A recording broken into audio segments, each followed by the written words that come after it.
Students, बेटा आज हम आरंभ कर रहे हैं लेसन ग्रामर वाला 5 उपसर्ग, प्रत्यय और समास। अब यूटी एग्जाम में आपके 5 और 6 चैप्टर भी आने हैं, तो फटाफट ये कर लेते हैं। इसके बैक एक्सरसाइज में भेज दूंगी, आपको वो लर्न करके आनी है। तो देखिए, शब्द निर्माण, उपसर्ग, प्रत्यय एवं समास। तो उपसर्ग है, पहले उपसर्ग किसे कहते हैं। नीचे देखिए बॉक्स के अंदर परिभाषा है।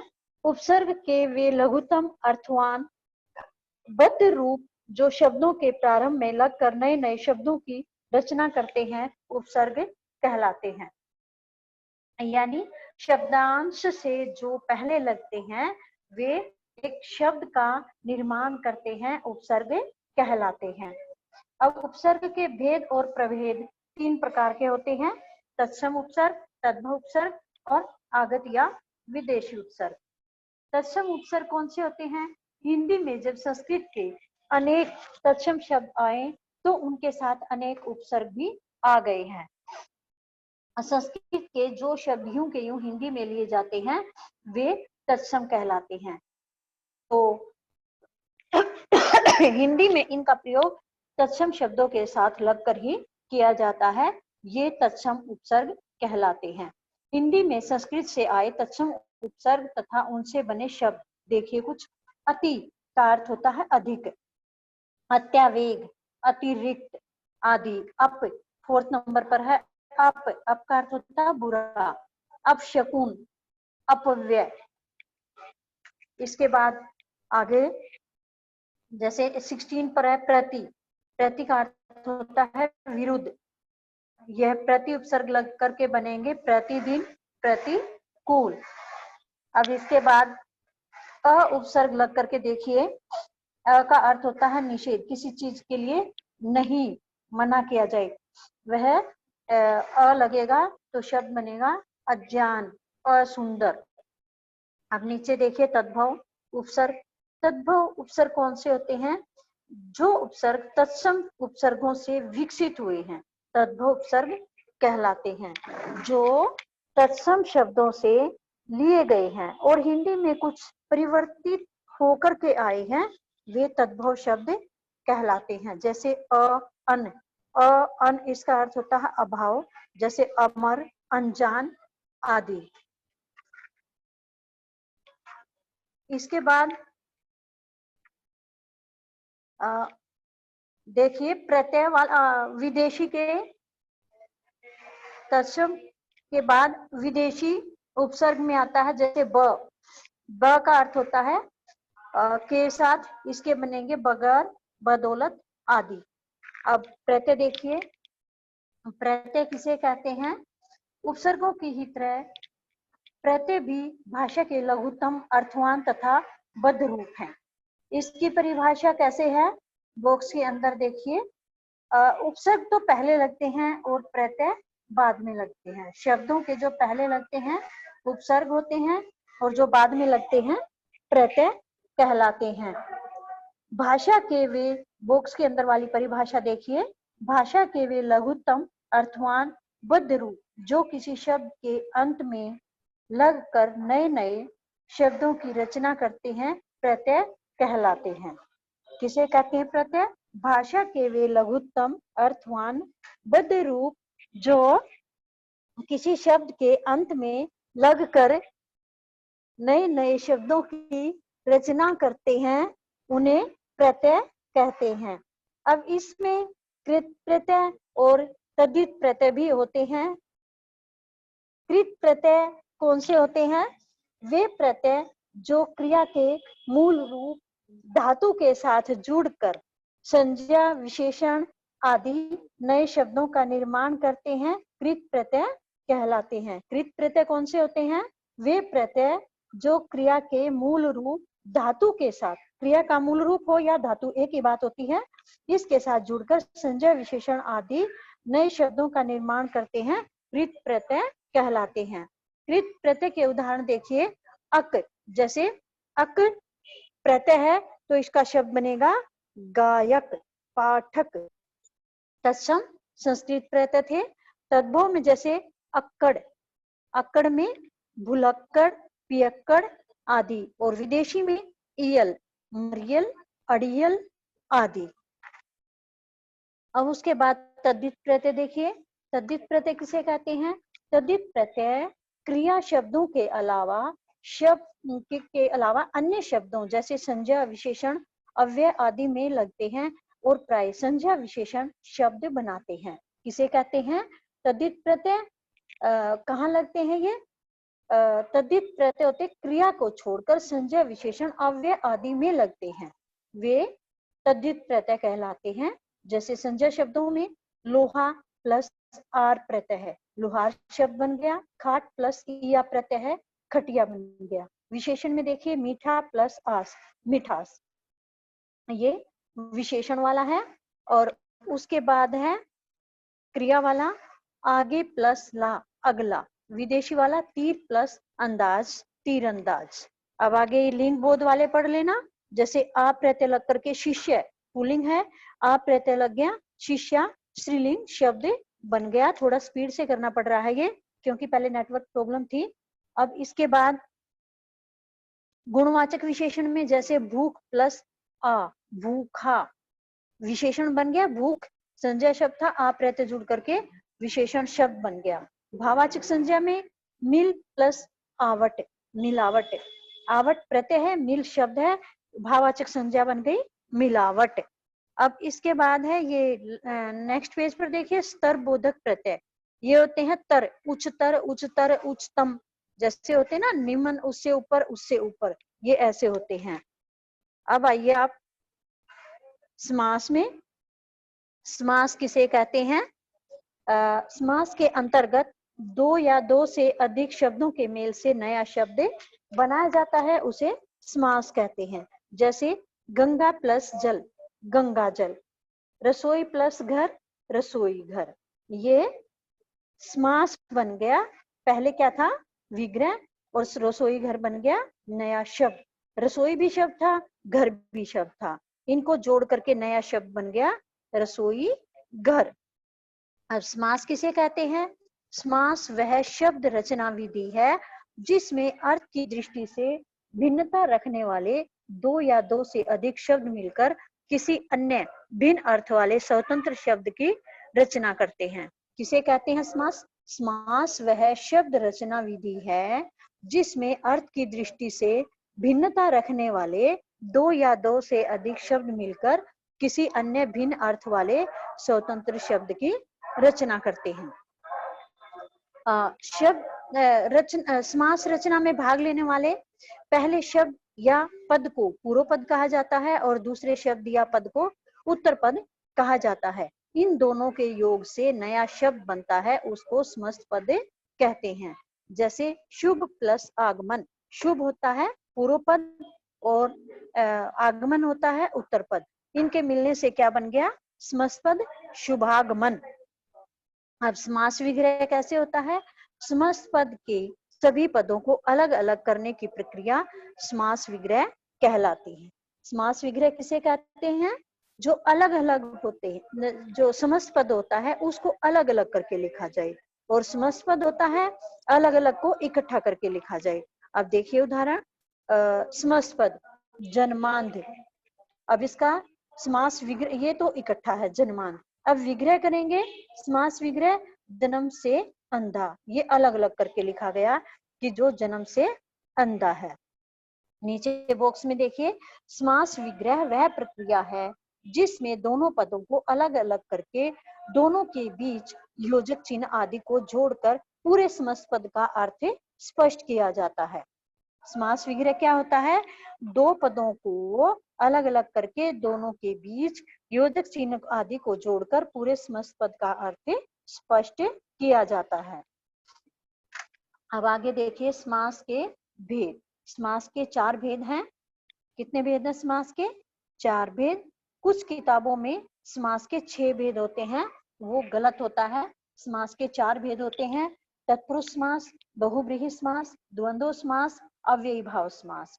अब जो तत्पुरुष समास है उसके 2 भेद हैं। तत्पुरुष समास के 2 भेद हैं, कर्मधारय समास और द्विगु समास। तो इस करके कुछ 6 भेद बना लेते हैं, लेकिन 6 नहीं है, 4 ही भेद हैं, तत्पुरुष समास, बहुब्रीहि समास, द्वंद्व समास और अव्ययी भाव समास। अब तत्पुरुष समास के 2 भेद होते हैं, कर्मधारय समास और द्विगु समास। तत्पुरुष समास किसे कहते हैं? जिस मस्त पद में पूर्व पद विशेषण होने के कारण गौण होता है, पूर्व पद गौण होता है तथा उत्तर पद विशेष्य होने के कारण प्रधान होता है, वहां तत्पुरुष समास होता है। इसमें पूर्व पद गौण होता है और उत्तर पद प्रधान होता है। जैसे परलोक गमन, इसमें पूर्व पद है परलोक और उत्तर पद है गमन, ये है प्रधान, और कारकीय चिन्ह है को, इसके द्वारा इसका विग्रह किया जा सकता है, परलोक को गमन। अब इसके बाद विग्रह देखिए, इनके कारकों के अनुसार कारक हमारे 8 होते हैं, उसमें कर्ता कारक और संबोधन कारक के चिन्हों का यहाँ पर प्रयोग नहीं किया जाता, और कर्म कारक से लेकर के अधिकरण कारक तक विग्रह करते समय कारक चिन्हों का प्रयोग किया जाता है। जैसे कर्म कारक में देखिए, स्वर्ग गत, स्वर्ग को गत, को चिन्ह का प्रयोग हो गया जो कर्म कारक में होता है, स्वर्ग को गत यानी स्वर्ग को गया हुआ। कर्ण कारक में देखिए, तुलसीकृत, इसमें से या के द्वारा चिन्ह का प्रयोग किया जाता है, तुलसी के द्वारा कृत या तुलसी के द्वारा लिखा हुआ। संप्रदान में के लिए, अपादान में से अलग होने के लिए, इस तरह से चिन्हों के अनुसार ही यहाँ पर विग्रह किया गया है। अब एक न तत्पुरुष और होता है जिसमें पूर्व पद न होता है, जैसे अधर्म न धर्म, योग्य न योग्य, ये न तत्पुरुष होता है। अब इसके बाद जो तत्पुरुष समास के 2 भेद थे, कर्मधारय समास और द्विगु समास, वे देखिए। कर्मधारय समास, कर्मधारय समास कौन सा होता है? इसमें या तो पूर्व पद विशेषण होता है तथा उत्तर पद विशेष्य, अथवा दोनों पदों के बीच उपमेय उपमान का संबंध होता है। कर्मधारय में क्या होता है? या तो पूर्व पद विशेषण होता है तथा उत्तर पद विशेष्य होता है, या ऐसे भी हम बोल सकते हैं कर्मधारय समास में विशेषण और विशेष्य का संबंध होता है, या उपमेय तथा उपमान का संबंध होता है, हम ये भी बोल सकते हैं। जैसे देखिए, नील प्लस कंठ, नील विशेषण है, कंठ विशेष्य है, समस्त पद बन गया नील कंठ। अब विग्रह है, नीला है जो कंठ, नीला है जो कंठ, किसका कंठ है? जो कंठ क्या है? गला, कंठ नीला है शिव जी। तो यहाँ पर किसकी विशेषता बताई है? कंठ की। नीला क्या है? कंठ, ये कर्मधारय समास है। महा प्लस देव, महादेव, महान है जो देव, शिव जी के बारे में ये बात है, महान है जो देवता के बारे में बताया गया है कि महान है जो देव, देवता। अब उसके बाद उपमेय और उपमान में देखिए, कर प्लस कमल, कर कमल, कर कमल विग्रह बनेगा कमल के समान कर यानी हाथ, कमल के समान हाथ।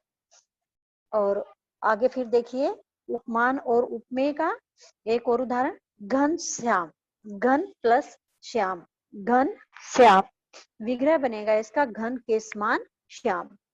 घन की तुलना किसके साथ की है? श्याम के साथ। किसके साथ की है तुलना? श्याम के साथ। अब उसके बाद देखिए द्विगु समास, द्विगु समास तत्पुरुष का ही भेद है दूसरा। इसकी परिभाषा है, मेन परिभाषा तो इसकी क्या होती है? जिस समास में पहला पद संख्यावाची हो वह द्विगु समास कहलाता है। अब इसमें देखिए, द्विगु समास भी तत्पुरुष समास का ही एक भेद है, अतः इसका भी पूर्व पद विशेषण होने के कारण गौण होता है और उत्तर पद विशेषण होने के कारण प्रधान होता है। पूर्व पद तो गौण होता है और उत्तर पद विशेष्य होने के कारण प्रधान होता है। द्विगु समास की सबसे बड़ी पहचान यह है कि इसका पूर्व पद संख्यावाची विशेषण होता है। द्विगु समास की सबसे बड़ी पहचान क्या है? पूर्व पद इसका संख्यावाची विशेषण होता है, जबकि कर्मधारय समास का पूर्व पद संख्यावाची विशेषण को छोड़कर कोई भी विशेषण हो सकता है। कर्मधारय समास में पूर्व पद संख्यावाची विशेषण को छोड़कर कोई भी विशेषण हो सकता है, लेकिन द्विगु समास में पूर्व पद संख्यावाची होता है। जैसे दुराहा, इसमें विग्रह करते समय क्या होता है, समूह या समाहार शब्द का प्रयोग किया जाता है। जैसे दुराहा, दो राहें या दो राहों का कर्मधारय समास के अनुसार विग्रह करेंगे तो दुराहा का विग्रह बनेगा दो राहें हैं जो। और इसमें द्विगु समास के अकॉर्डिंग इसका विग्रह करेंगे तो इसका विग्रह बनेगा दो राहों का समाहार। क्या बनेगा, दो राहों का समाहार। दुराहा ये संख्यावाची पद है। स्टार्टिंग में पंचतंत्र, पांच तंत्र हैं जो, ये कर्मधारय के अनुसार विग्रह है। और द्विगु के अनुसार देखिए पांच तंत्रों का समूह, यहाँ पर संख्या का बोध हो रहा है पांच के द्वारा, पांच तंत्रों का समूह है, पांच चीजें हैं इसमें। अब द्विगु समास के अन्य उदाहरण भी नीचे दे रखे हैं, ये आप पढ़ लेना। आगे आइए बहुव्रीहि समास। बहुव्रीहि समास कौन सा होता है, इसके दोनों ही पद गौण होते हैं। बहुव्रीहि समास में दोनों ही पद गौण होते हैं।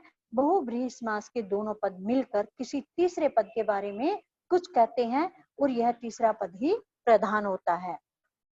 बहुव्रीहि समास में क्या होता है, दोनों पद गौण होते हैं।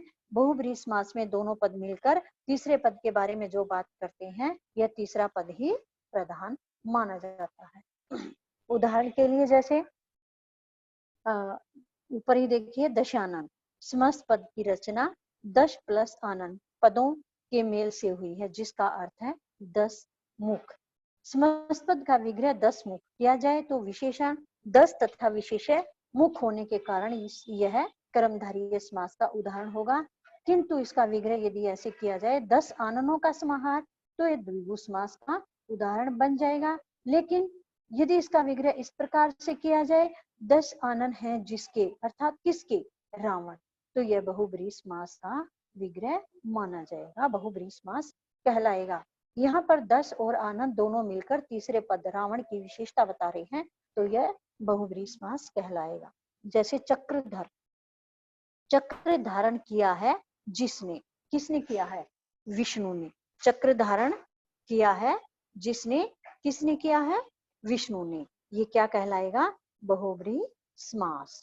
विषधर, विष को धारण करता है जो, विष को धारण करता है जो, कौन करता है, विष किसके अंदर पाया जाता है, सर्प के अंदर, तो ये प्रधान क्या बन गया, सर्प यानी सांप।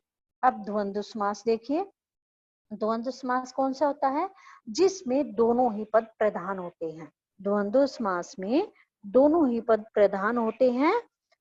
द्वंद्व समास में समस्त पद बनाते समय दोनों पदों को जोड़ने वाले समुच्चय बोधक अवयवों को हटा दिया जाता है।